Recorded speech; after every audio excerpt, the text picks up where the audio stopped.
Et bonjour à tous, sauf à ceux qui utilisent Audible. Ouais, nouveau décor, j'ai dû déménager. Vous savez, entre la célébrité, les fans et les sponsors, c'est pas facile à gérer et je me suis isolé.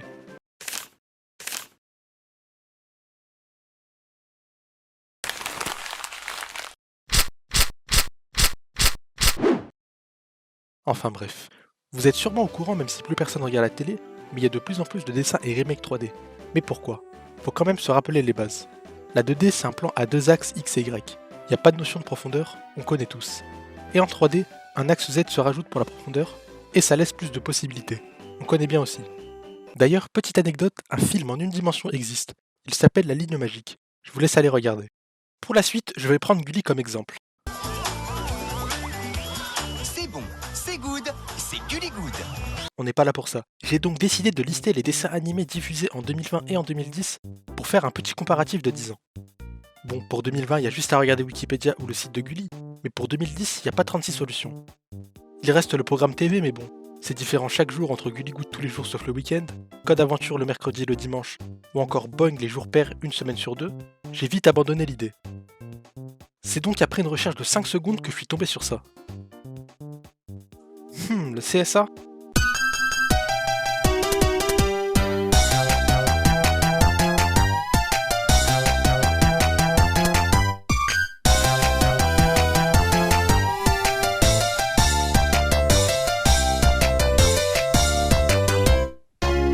Non, c'est des bons. Je pensais que c'était des infos privées, mais ce document contient tout. Les stats, le cahier des charges, les obligations, etc. Par exemple, il y a des quotas de diversité ethnique à respecter pour chaque émission, avec des personnages considérés comme non blancs. C'est pour ça qu'on a Rocket dans Galactic Football, ou encore Foot de rue avec toutes les ethnies représentées. Il y a même les roux avec la famille pirate. C'est marrant leur manière de vouloir tout justifier. Ça va même jusqu'à Eric et Ramsey qui doublent les rats.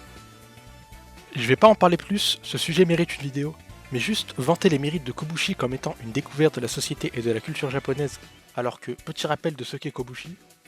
Hey, fais voir la tienne au Kigai. Waouh, pas mal. Tamago, tu viens nous montrer ta feuille de nori? On compare les couleurs, il en a une noire lui. Vous allez voir une feuille de compète les gars. Mais si je retire ma feuille de nori, vous allez me voir tout nu. Allez, fais pas le timide, on est entre Kobu mec. C'est pas la couleur qui compte d'abord.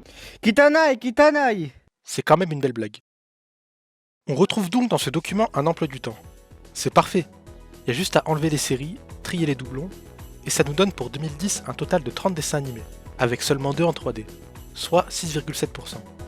Et pour 2020, sur 38 dessins animés, il y en a 20 en 3D, et ça fait 52,6%. En 10 ans, on est passé de 2 à 20. C'est 10 fois plus. Mais alors, comment expliquer cette incroyable augmentation? Eh bah, pour commencer, faut savoir que sur Gulli, on a des classiques sur lesquels la chaîne ne fait que s'appuyer. Corneille et Bernie, Les Zinzins de l'espace, Shuriken School, La Famille Pirate, ou encore les Rats, ils sont là depuis toujours. Et quand on regarde les temps de diffusion, ils sortent clairement du lot, vu qu'un temps de diffusion classique se situe entre 20 et 50 heures. À eux tout seuls, ils s'accaparent 1846 heures de l'antenne sur 5444. Ça fait environ un tiers de toute l'animation jeunesse de la chaîne. Et seulement à 5, c'est juste énorme. On change pas une équipe qui gagne, mais au bout d'un moment, faut quand même se renouveler, et on le remarque aux audiences. La part d'audience, ou PDA, c'est le pourcentage de personnes qui regardent une chaîne par rapport au nombre total de téléspectateurs. Par exemple, en 2010, la moyenne annuelle des parts d'audience de Gulli est de 2,2%. C'est le meilleur score obtenu par la chaîne. À cette période, Gulli est à son prime, mais par la suite, on remarque une chute d'audience non négligeable à partir de 2012, avec une perte de 4 places dans le classement des audiences. Et ça continue même aujourd'hui avec le pire résultat l'année dernière, si on compte pas le lancement. C'est difficile de connaître l'origine de cette chute, mais il y a plusieurs hypothèses. La première, c'est la disponibilité des épisodes sur YouTube ou sur les plateformes de replay. Pourquoi s'embêter à attendre quand on peut les regarder dans l'ordre qu'on veut? La seconde, c'est le rachat de Gulli par Lagardère, qui s'est occupé de la modification des programmes.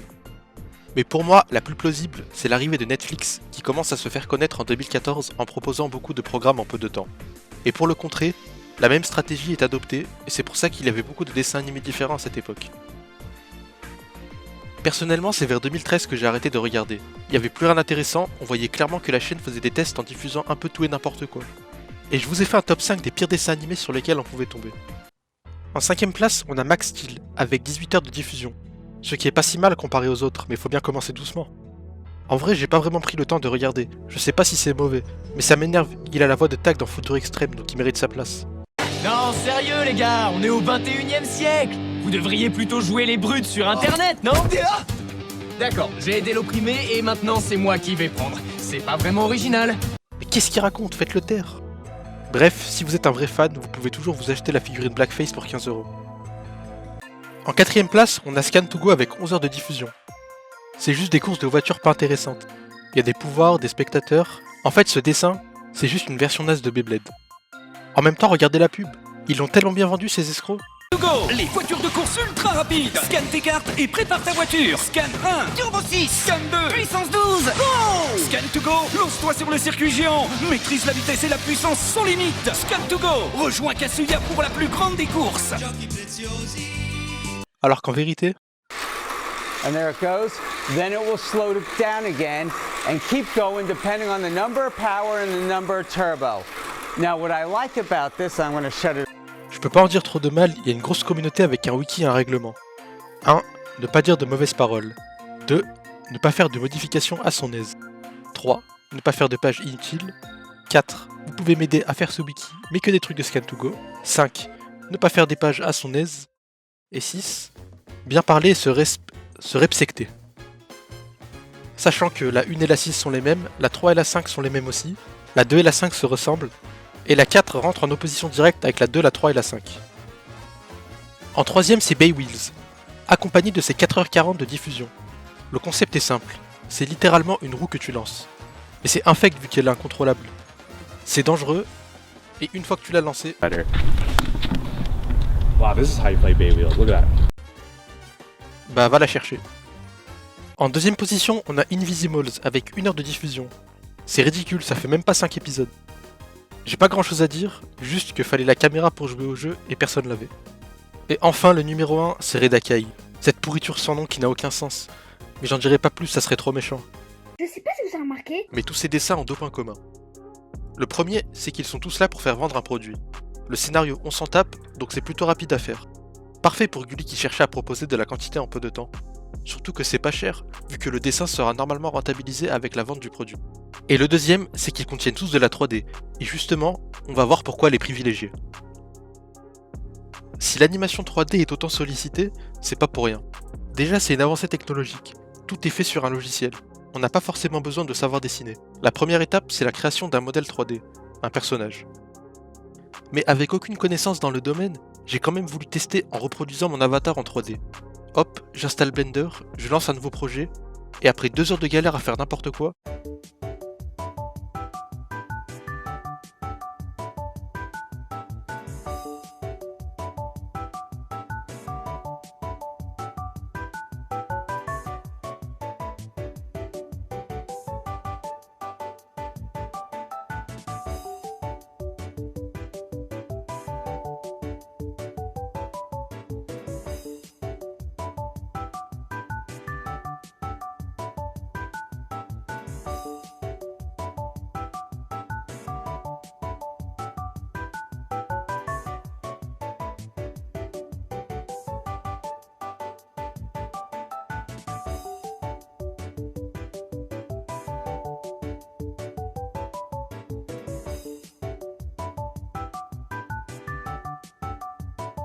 voici le résultat.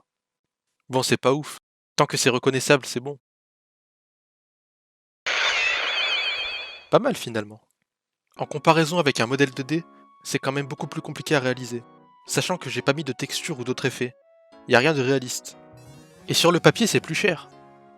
On est à environ 3000 € la minute pour de l'animation 2D et 10 000 € la minute pour de l'animation 3D. Ça requiert plus de compétences, un meilleur matériel, c'est plus cher. Alors pourquoi c'est privilégié ? Justement, j'y viens. Il manque le critère le plus important, et c'est la vitesse de production.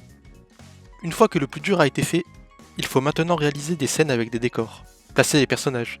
Et elle est là la différence. Je vais tout vous expliquer point par point. On va commencer par la 3D. Pour réaliser une scène, on dispose des éléments dans l'espace. Et on a juste à définir l'emplacement d'une caméra. C'est comme dans la vraie vie. On peut faire les plans qu'on veut, faire des travelling, bref, on peut la contrôler librement. Et c'est bien pratique. On n'a pas à se soucier de certaines contraintes comme les proportions des éléments ou des ombres provenant des sources de lumière. Au niveau des animations d'un personnage, une fois qu'elles sont créées, il y a juste à les lancer au bon moment. Et enfin, pour le nombre d'images par seconde, c'est au choix. C'est résumé grossièrement, mais c'est pour bien vous montrer les différences avec l'animation 2D. Déjà c'est simple, la caméra ça n'existe pas. Lorsqu'un décor ou un personnage est dessiné, il est fixe. Il va seulement servir à un seul plan. Par exemple, si on prend mon personnage en 3D, en bougeant la caméra, on a très simplement une vue du dessus. Alors que pour la version 2D, il faudrait le redessiner de zéro, tout en respectant les proportions. Et en parlant de proportions, elles interviennent également lors de la création d'une animation. Le personnage se doit de garder la même taille de la première image à la dernière, et cela 24 fois pour une seconde, le tout en respectant les 12 principes de l'animation. Le plus connu c'est le squash and stretch. En prenant une balle, elle s'aplatit en touchant le sol pour donner un effet de rebond et s'étire pour un effet de vitesse. C'est non négligeable, la différence entre les deux est flagrante. Pour résumer, l'animation 3D est plus chère à produire, elle a besoin de PC très puissants et de logiciels spéciaux, et met un peu plus de temps à créer tous les objets nécessaires. Mais une fois toutes ces contraintes passées, les épisodes s'enchaînent. Et on l'a très bien vu avec Football Extreme et ses problèmes de recyclage. Si on regarde bien les décors, ou plutôt le décor, on le retrouve à chaque match si on regarde bien. C'est juste un déplacement de la caméra. On a bien un décor central qui est l'esplanade, qui est ensuite divisé en plusieurs parties avec des noms différents pour chacune d'elles, pour bien nous faire croire que les terrains sont différents. C'est assez malhonnête mais ça marche. Et c'est pour ça que les éléments composant le décor sont les mêmes. Ce truc, il a été modélisé une seule fois, il y a juste à le mettre où on veut. Maintenant qu'on a vu qu'elle était privilégiée, une autre question se pose. L'animation 2D va disparaître ? Dans un premier temps, on pourrait penser que oui. Il y a beaucoup plus d'emplois en modélisation 3D qui concernent même les domaines de l'architecture ou de l'ingénierie. Et par conséquent, un plus grand nombre de formations sont disponibles. Le meilleur moyen de s'en rendre compte, c'est en comparant avec les autres domaines. Au niveau des jeux vidéo, ça a complètement disparu chez les gros studios de développement. Lorsqu'on pense à un jeu 2D, on pense directement aux studios indépendants qui représentent une faible partie de la production totale. Dès l'arrivée des consoles de 5ème génération, les jeux 3D ont commencé à réellement prendre leur place. Mais ils ont été ralentis par les consoles portables qui, par manque de puissance, ne pouvaient pas en proposer. Ce qui les a maintenus un peu plus longtemps en vie, avant de majoritairement disparaître. Et dans le cinéma, sans surprise, c'est le même tarif. Pixar, DreamWorks, c'est plus que de la 3D. Même le studio Ghibli, qui est très réputé dans la 2D, a très récemment franchi le cap avec Aya et la sorcière. Et ça a l'air vraiment nul. Mais il reste encore un domaine qui résiste toujours à l'envahisseur, les animés. La 3D ça passe pas partout. Et la seule catégorie qui n'a pas fait sa transition, c'est celle-ci. Après, les seuls moments où on a l'occasion d'en voir, elle se fait incendier par la communauté. Comme avec la saison 2 de Berserk, ou récemment avec la saison 4 d'SNK. C'est compréhensible, parce qu'un animé est tiré d'un manga. Il se doit de respecter l'œuvre originale. Mais le réel problème c'est que les modèles manquent énormément de détails. Ils sont mal animés, et l'animation 2D permet des déformations qui amplifient les mouvements et donnent de l'impact, ce qui n'est pas réaliste en 3D. Donc les studios ne prennent plus trop de risques. Au final, l'animation 3D n'est pas un problème. Quand c'est bien fait, on peut pas vraiment s'en plaindre. Le problème c'est qu'elle est utilisée pour réduire les coûts d'un projet. De toute façon, lorsque quelque chose d'autre comme la réalité augmentée prendra la place de la 3D, on s'en plaindra aussi. Merci à vous d'avoir regardé cette vidéo en entier. Si ça vous a plu, abonnez-vous pour me soutenir. Vous pouvez également me suivre sur Twitter, lien en description. Et n'oubliez pas... Je préfère qu'on me tue avec mon honneur qu'on me déshabille avec mon désnoseur.